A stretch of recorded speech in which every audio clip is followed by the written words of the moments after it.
When the world knows beauty as beauty, ugliness arises. When it knows good as good, evil arises. Dazie Mae 2. Chapter 3. A single voice poured out, soft and melodic with every chord and progressing verse. With every note and hum of the choir, the serenade of a grand piano led them on. The room was filled with music. A single girl, the soloist, stood in the center of the group, her lips pulled into an eager smile as she arrived at the long-awaited chorus. Fall on your knees. Oh, hear the angels. No! The girl stopped, and like a balloon deflated, everything came to a sudden halt, including the piano. The 15 other children in the choir all stood around confused. Frustration may have entered their thoughts as well, but none risked showing it in their faces as Sister Anne marched towards them. Her large eyes, flanked by several folds of wrinkles, passed over them all before settling most accusingly on the girl whose solo she had cut short. "Your pitch is off," Sister Anne declared tersely. The girl lowered her head as Sister Anne shifted her focus to the others. "And the rest of you, where is the feeling, the passion? This is the night Christ was born. These are not merely words on a page. You have to make the audience feel the Spirit of Christ." She groaned and rubbed at her forehead, which had become blotchy and pink. A line of perspiration glistened under the brim of her black veil. "Dear me, one of the greatest hymns, and you're not doing it a lick of justice, now are you?" By this point, all 16 of the children were glimpsing at their feet, into their hymn books, their fingers, anywhere but at the old nun whose words never failed to be harsh. But this was her way, and none knew this better than Haruna, dear! Haruna jumped in her seat. She assembled a polite smile and swiveled to face her. Yes, Sister Anne?" The woman gazed back, disappointment clear in her expression, fists planted at the sides of wide hips. "You've been just slightly out of time. Goodness, are you even playing the right chords, dear?" Haruna gave a weak nod. "I'm sorry, Sister Anne. I thought I was in the C chord." "The chorus, dear. I'm talking about the chorus." Sister Anne heaved another sigh. She directed her eyes to the ceiling as though begging the Almighty himself for assistance, or perhaps, Haruna thought darkly, desiring him to smite them all. The woman shook her head and then stalked off to the side. "We're starting over from the top. Haruna, dear, start again. Da-na-na-na-na-na, da-na-na-da-na-na. Go on." Haruna scowled down at the grand piano. She found her positioning, her fingers set stiff against its keys. She began the melody. Once Sister Anne gave the signal, the choir started to hum. Haruna shut her eyes, visualizing the notes. There was only a short list of things Haruna hated more than playing hymns on the piano. She wasn't completely awful with instruments, and she did like music. Nothing made Haruna happier than a weekend at the Summer Jazz Festival.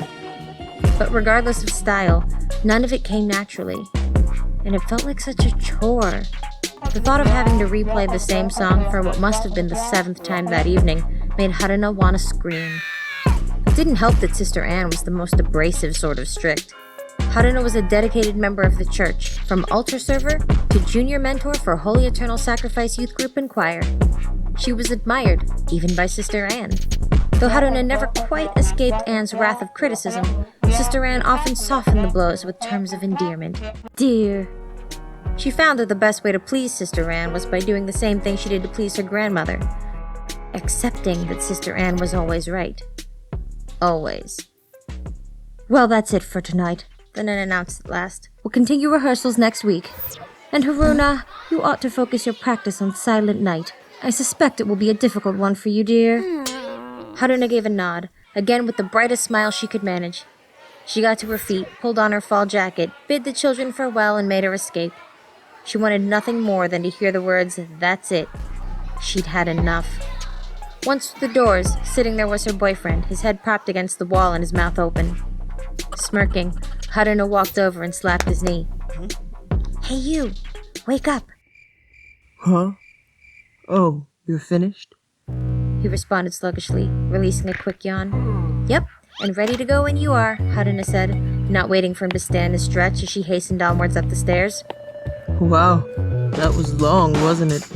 Hope Sister Anne didn't give too much trouble. He joked. She rolled her eyes. I can't wait until Agatha comes back. Agatha was an elderly woman who played the piano for the choir's recitals, as well as the church organist. Due to an unfortunate fall and subsequent hip displacement, she had been away for many months. It was expected she would return in the coming weeks. Manny lifted a brow. That bad, eh? Bad didn't even fully define it. I just don't understand why she's so harsh on them. They're just kids. And the Christmas pageant is still well over a month, no, 2 months away. They'll have plenty of time. Well, you know the sister's all about perfecting the small details. What details? There's no way to perfect Oh Holy Night. It's either you nail it or you don't. Haruna stopped as they neared the exit. She spun on her heels to face Manny with a sulk. You're lucky. I guess youth ministers like you get to sleep on the job, huh?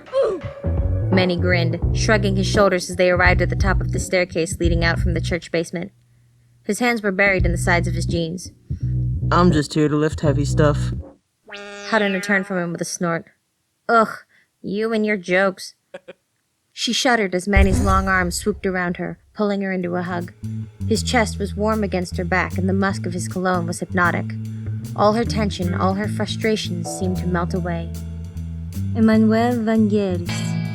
He was perfection personified. Gleaming white grin, cheeks that dimpled when he smiled, really smiled. Chiseled jaw, athletic build, dark curls that made him a carbon copy of one of Zeus's many offspring. If Haruna had to choose, she'd go with Apollo, the god of light and poetry. Because Manny didn't just ooze charisma. He had charm, the kind you'd expect from a French gentleman. Which made sense. He was a seamless combination of both. French and Greek, that is. Fluent in French because of his francophone maman.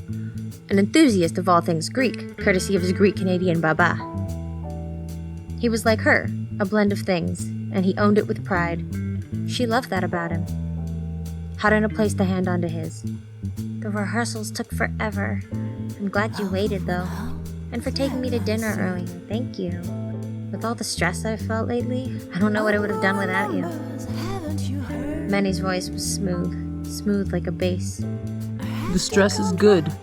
Like Baba says, learning to take it makes it easier for us to dish it. Haruna shook her head and sighed. That sure sounded like something Manny's father would say. The infamous Judas Vangelis. He'd started out as a cutthroat tycoon, inherited the family business, then expanded it. He'd fallen in love with politics, and now he was a city councilor. Manny's chin braced along the top of her head. I'm concerned. Seems without me, you'd have to keep all these mini rants to yourself.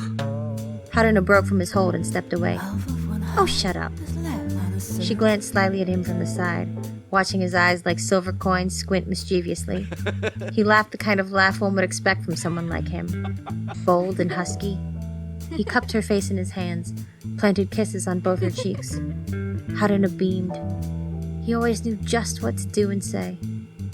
Hey, do you need a ride home? He asked, a single arm slung over her shoulder as he coaxed her in alongside him. He opened the door, leading her outside as they took in the cool night air.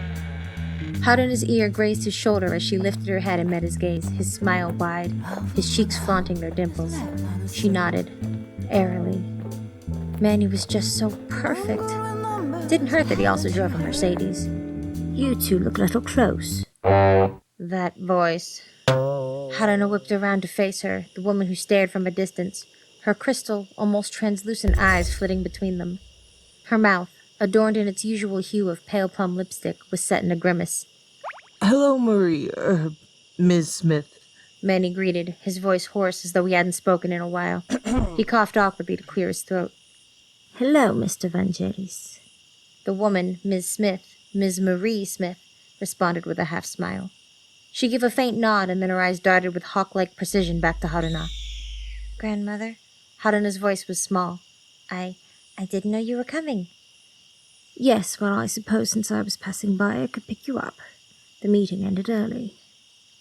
After a tense few seconds of the uncomfortable silence that followed, Manny excused himself. Oh, well, I better get going. Right then. Pleasure seeing you. Marie said with a wave, her sterling silver and pearl bracelets rattling along her thick wrist. And you? Said Manny, perfect teeth on display. Haruna bid farewell to her boyfriend, and the three splintered off into two and one. Their time was cut short, but at least Haruna would be able to see Manny in a couple of days, on Sunday for weekly mass. The few minutes of peace that existed as grandmother and granddaughter entered the car, buckled their seatbelts, and vacated the parking lot, ended with a lecture. Now I know Emmanuel is a good boy, a good Catholic boy from a good home.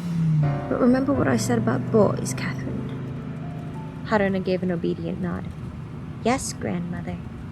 I'm sure he treats you well and he's charming and all, but you know these boys are trouble, and your education comes first.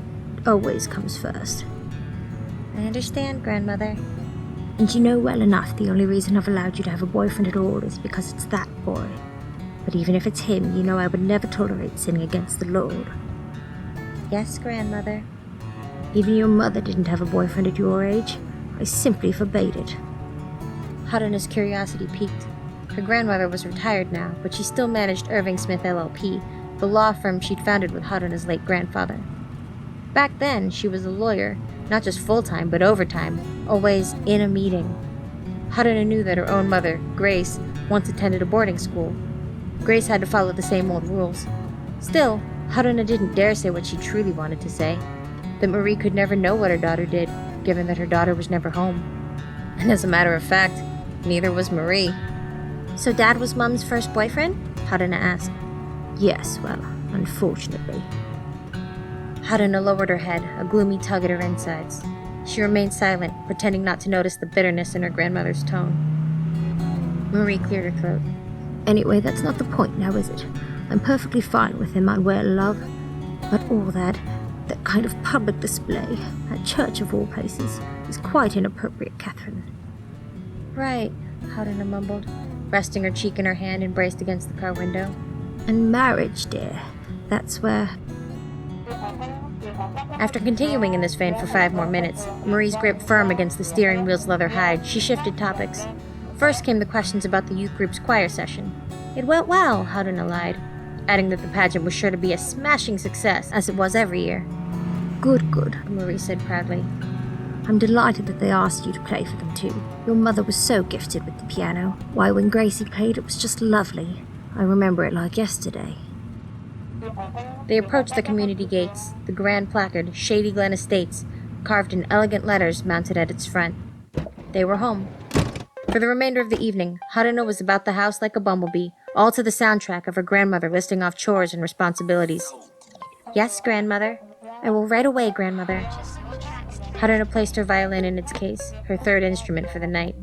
It wouldn't surprise her if people like you or Seth never laid a finger on a violin, let alone a broom and mop.